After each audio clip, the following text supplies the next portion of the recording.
So, it's October, and I'm feeling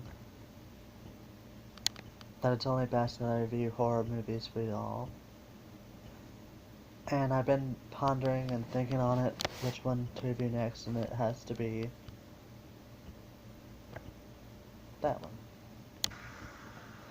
So, Scream, directed by Wes Craven, released in 1996, starring Neve Campbell, David Arquette, Courtney Cox, Skeet Ulrich, Matthew Lillard, Jamie Kennedy. Um, so, y'all know the story of Sidney Prescott. Her mother was murdered a year before her experience with the killings in Woodsboro and her friends. I'm going to start off by saying that the opening is one of the most, still to this day, one of the best opening scenes in a horror film. Mainly thanks to, Kevin Williamson and Wes Craven's directing throughout the film, but also Drew Barrymore's performance given, which, fun fact, how the way that Drew Barrymore stayed in character throughout that scene is that she's very fond of animals. She loves, especially dogs.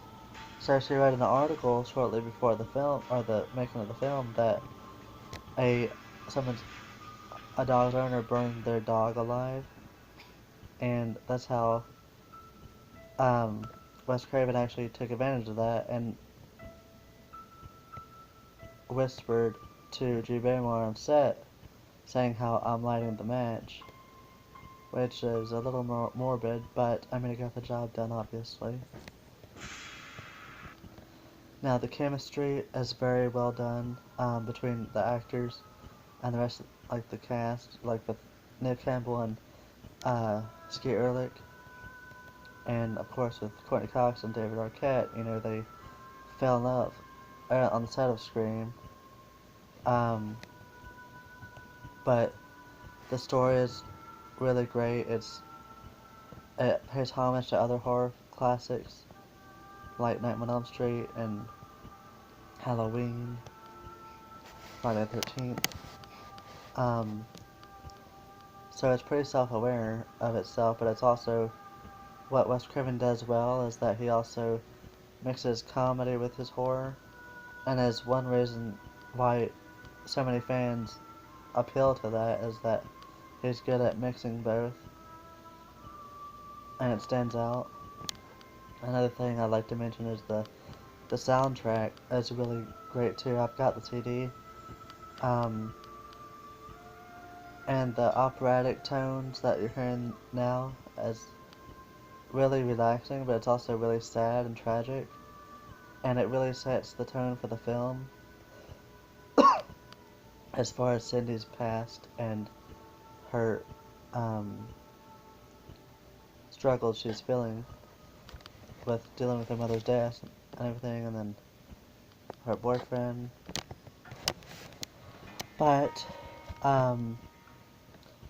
the Scream series itself is one of my favorite horror series or franchises aside from Scream 3, but it has good elements in it, but not by far not the best. But anyway, back to this original Scream. The first Scream is always the best. So yeah. Another fun fact is at the end of Scream,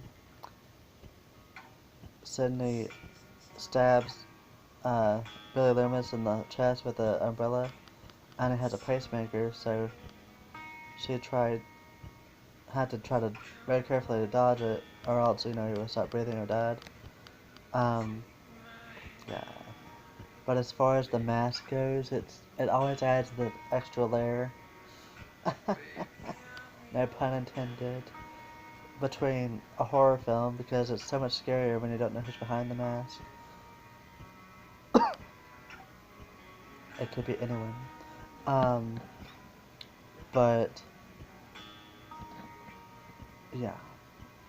So the mask is really simple. It's just a blank ghost mask, but it gets the job done, and it You know, it is threatening, especially in the dark. And any Halloween you go out, even today in 2018, you can still see them being sold. And as far as the Don't Fear the Reaper, I like how it's this in the Scream movie because it reflects back to Halloween in 1978, whenever Laurie Strode and uh, her friend were in the car driving off. The Blue Oyster Cult, Blue Oyster Cult was playing. But this film could have very easily passed as a PG-13 because there's very little blood. It's very subtle, and there's really not much cussing either. I mean, compared to some horror films you'd see. Um, and I think that's another good thing about it is that it's not so flashy. Like it don't even flash tits, which isn't, you know, some might hate that part. But the writing is so well done. Kevin Williamson really understands these characters and really gets to express them through his writing. And not only does it reference back to Halloween with the, the homages it pays and the tributes, throughout, but then also the home invasion part of it with the killer wearing the mask and breaking into someone's home. It's really scary, and there's aspects that Wes Craven chooses in his films that are really terrifying, and sadly, we won't get to see his films be born again. But, this film inspired so many other films and also inspired many other prank calls. Sorry, it's just so fun. But anyway, I hope you liked my review and come back for more. So yeah, that's pretty much it. Have fun.